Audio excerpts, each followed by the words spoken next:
Bonjour Charles Nouveau. Bonjour Jonas Schneider, bon dimanche matin à tous. Je vous propose un petit réveil cognitif pour les gens qui sont chez eux et pour nous dans le studio. Je vais vous faire deviner mon sujet de chronique en charade aujourd'hui. Mon premier est ce que les mammifères font boire à leurs nourrissons. Mon deuxième est un objet essentiel à la majorité des jeux de société. Mon troisième est l'un des nombreux sons que peut faire un Français quand il est frustré. Mon tout est un chocolatier très emmerdé par un récent documentaire de la SRF. Vous l'avez ou pas? C'est bon. L'Ederach. Je prononce bien. C'est pas mal, l'Ederach. Ouais, voilà, j'étais sûr. Pour trouver phonétiquement, il fallait prononcer l'allemand comme un faillot. L'Ederach. Donc d'habitude, les friandises et les trucs qui font peur, c'est le dernier jour du mois d'octobre. Moi, je vous en amène dès le premier. On va parler du gros bad buzz pour le chocolatier L'Ederach après la diffusion de témoignages où des anciens élèves d'une école privée fondée par l'héritier et ex-patron de l'entreprise ont dénoncé des violences pendant leur scolarité. Alors, ça va peut-être me valoir quelques insultes, mais je le dis quand même, mesdames et messieurs, personnellement, les violences faites aux enfants, je trouve ça pas bien. Voilà. Oui, je le dis, Jonas, je Humoriste le dis. engagé. Ouais, je n'ai pas peur de choquer. En plus de pas être bien, c'est illégal, sachez-le. Et on n'est pas là pour rigoler des victimes présumées. En revanche, observer les réactions depuis le début des révélations, c'est pas inintéressant, hein, je vous préviens. Par exemple, le Zurich Film Festival, qui a lieu en ce moment, pas de bol, a mis fin à son partenariat avec L'Ederach, et on peut respecter ce geste symbolique mené par le Festival pour la mémoire des enfants, Zurich Film Festival, qui en 2011 a donné un prix pour l'ensemble de sa carrière à Roman Polanski, au passage. Peut-on séparer l'homme du chocolatier, hein, donc d'autres partenaires se posent la question. Mais ce que tout le monde veut savoir, évidemment, c'est si ça va affecter les consommateurs.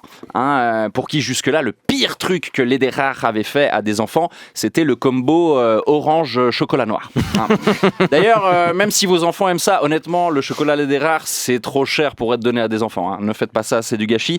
Je le sais, j'étais client, Jonas. Jadis, j'étais client. Ça m'est arrivé d'en ramener à des potes parisiens. En vrai, j'en ai ramené la semaine dernière à des potes parisiens, quelques jours avant les révélations. Comme le Zurich Film Festival, j'ai été pris au dépourvu par le calendrier. J'ai lu la nouvelle sur RTS Info devant quelqu'un qui en avait dans la bouche, figurez-vous. Il m'a dit « Oh non, t'es sérieux ?» Mais j'avais à peine commencé à expliquer que c'était un scandale dans une école chrétienne, que son imagination allait déjà beaucoup plus vite que moi. Hein, j'ai dû le ralentir un petit peu. Quand il a eu le fin mot de l'histoire, c'était horrible. Il était presque déçu en bien, figurez-vous. Et il a avalé ce qu'il avait dans la bouche. En continuant ma lecture, j'apprends qu'en 2020, on découvrait déjà que M. L'Ederach était également membre du comité Marche pour la vie, mouvement ouvertement anti-avortement et contre le mariage pour les personnes du même sexe. Oh non, j'ai acheté des chocolats homophobes, je savais pas. Chocolat au lait, amande caramélisée, Jonas. C'est délicieux et c'est pas bien, hein, manifestement. Donc ça nous met vraiment dans la merde. Vous croyez qu'il y a des homophobes qui en mangeaient pas avant 2020 et qui depuis se sont mis à en manger? Vous croyez qu'il faut qu'on jette ceux qu'on a déjà achetés? Ou alors est-ce que tout ça doit rien changer parce que de toute façon le type il est plus dans l'entreprise? Est-ce que ça changerait quoi que ce soit que les gens, comme ils en parlent actuellement, changent le nom de la boîte? Est-ce qu'on s'en fout ou sinon ou est-ce qu'on veut juste que les chocolatiers fassent du bon chocolat? Est-ce que vous me croyez si je vous dis qu'au moment où j'ai écrit ces lignes, mes voisins écoutaient du Noir Désir, véridique. La réalité, c'est que chacun se fera sa propre opinion. De mon côté, depuis que je sais, pour l'instant, j'ai rien touché. Voilà.